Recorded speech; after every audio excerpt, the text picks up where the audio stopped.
Let's hear it for this cast.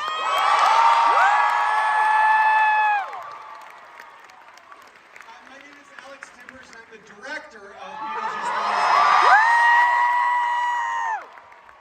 Normally, when you say an experience on the show has been a roller coaster, that usually refers to histrionic personalities, bad behavior, a kind of all-about-Eve-like environment, or Smash if that's more your thing. But the roller coaster of this show has been buoyed by a group of wonderfully kind and supportive people on both sides of the stage, and I'm going to mention a few of them right now.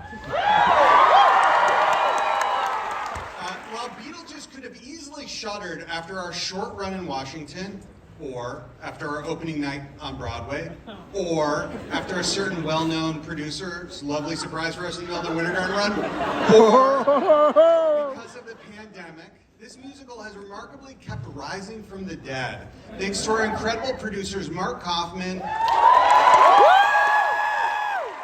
Kevin McCormick, Jenny Gersten, Devin Kudell, Michael Demiak, and its wonderful, faithful co-producers and investors. Getting the word out about this strange and unusual musical took an army, and we were so lucky to have Callie Goff, Shelby Ladd, Matt Pogue, and our very own TikTok superstar Presley Ryan leading.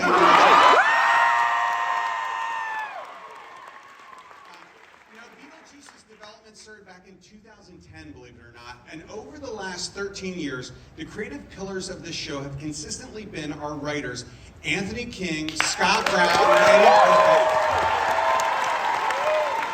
Our musical supervisor, Chris Kugel.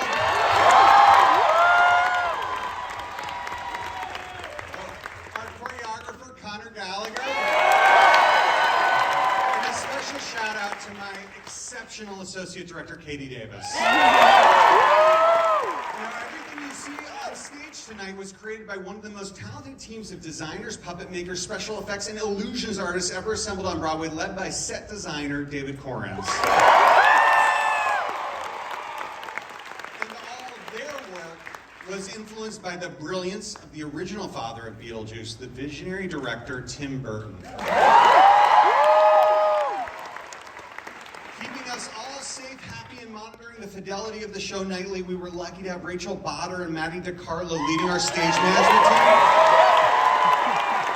as well as the incredible crew, both backstage and in the follow spot booth, the musicians in the pit,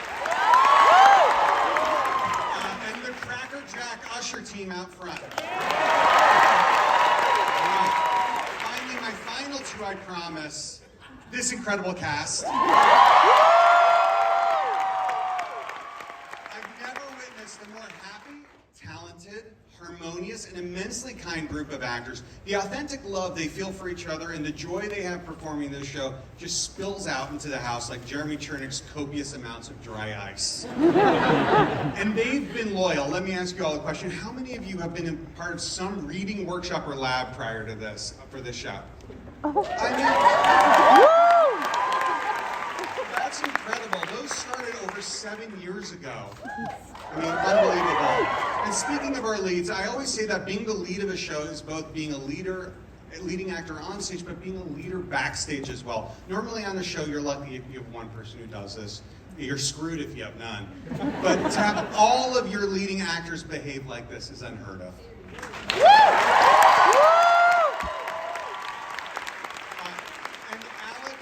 And Elizabeth, as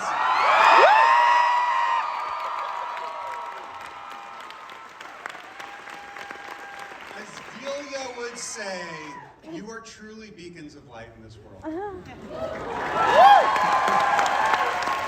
And lastly, the reason we all get to do this is you.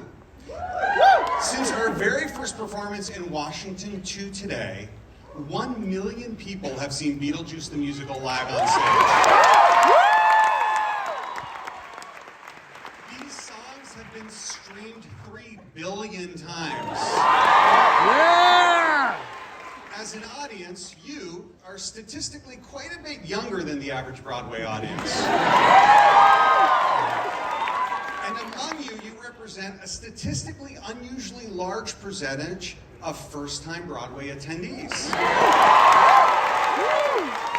I know I speak for everyone here on stage and backstage to say that our greatest hope is that those first-time visitors to a Broadway show, of course, enjoy this show, but just as importantly, that they enjoy it enough that it inspires them to want to seek out other Broadway and off-Broadway shows to attend.